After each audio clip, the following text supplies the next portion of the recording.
Hey everyone, how's it going? Azren the Language Nerd here. Hope you are doing very well. Welcome to another episode of Ask the Language Nerd. This is the show where I take all of your guys' questions from various social media platforms and I answer them in video form. If you ever want to submit a question for Ask the Language Nerd, you're welcome to do so. I'm going to put all of my different social media platforms on the screen. Feel free to hit me up on whichever platforms that you use. Two quick things before we start. First of all, check out this t-shirt. Isn't this so cool? I am Azren, the Language Nerd. So cool, right? Second quick thing is I'm going to be in India for the months of February and March of 2018, so this year. If you would like me to send you a postcard from India, please send me a message on either Facebook, Instagram, or Snapchat with your full mailing address and your name, and I'll make sure I send you a postcard from India while I am there. With those two things aside, let's jump right into the show. First question we have is, Azren, what are the steps to learning a new language? Very good question and very difficult to answer because there are a variety of different methodologies or strategies that you could follow to picking up a new language. However, I'll give you a couple of different options. Option one, you could do it by category. For example, first you learn everything to do with travel and you learn a lot of those things. Second, you learn things like, foods, and you learn a lot of the things related to food. Then you learn family. Then you learn whatever, technology. Then you learn whatever the next category you would like to learn about. I think another way you could go about it is you choose things related to grammar. For example, first you learn present tense, then you learn past tense, then you learn future, then you learn conditional, then you learn etc, etc, etc. I think a lot of people don't even like to take it in such a structured way. A lot of people like to really immerse themselves and they just jump into some kind of immersion scenario. But at the end of the day, where I'm trying to go with this is, each individual has to find their own specific rhythm and their own specific process that works for them. And if you don't really know what process or what rhythm is going to work for you, I highly recommend early on you pick a strategy where someone else has already determined the roadmap. Somebody else, for example, a teacher or a tutor, maybe an application, where they've already told you, hey, this is what you're doing first, this is what you're doing second, this is what you're doing third, this is the next step, now you're doing this, now you're doing that. Because that gives you a roadmap to follow, and as you're going along that process, you're going to realize that, oh, I like this. Ooh, but I don't like that. Or this part of the process is working for me and that part isn't. That's a couple thoughts I have on this, but I am curious to hear your thoughts because we could literally make a half-an-hour video talking about the steps to learn a language. We could go super deep with this. So I am curious on your thoughts and your opinions. Let me know in the comments below. Next question here, Azren, do you speak Indian? No, I do not speak Indian. Indian is not a language, as a matter of fact. India has many languages. Indian is not one of them. One of the languages that most people, at least in northern India, speak is Hindi. But then again, every region, a lot of different places are going to have their own particular languages and dialects and differences as well. Next one is another fast one. Azren, what languages do you teach? Currently I teach English, French, Spanish. I will also teach some basic Mandarin if you know like nothing.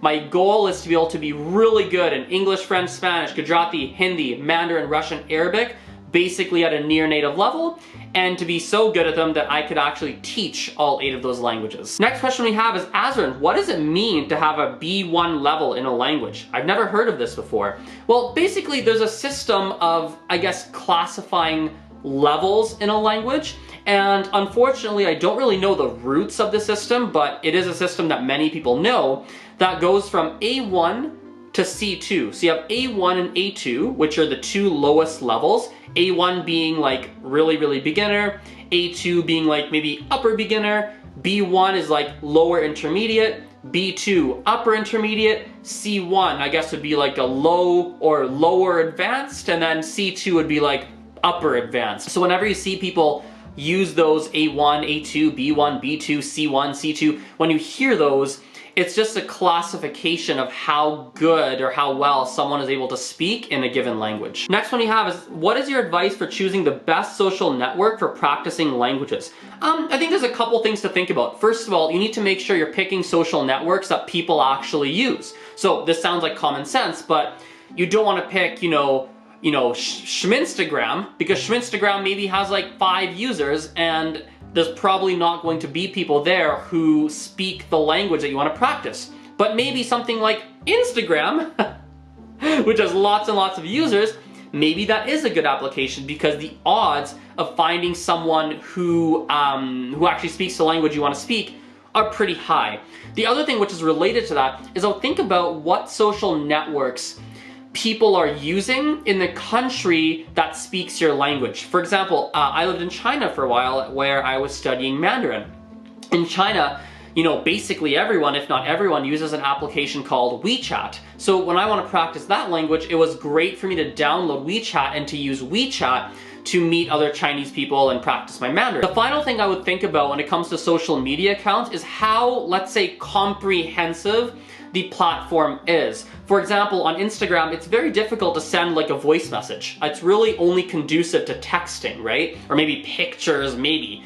But an application such as WeChat, as I was talking about before, I can send voice messages, I can call you, I can type. Like, I think that's something else to really think about as well.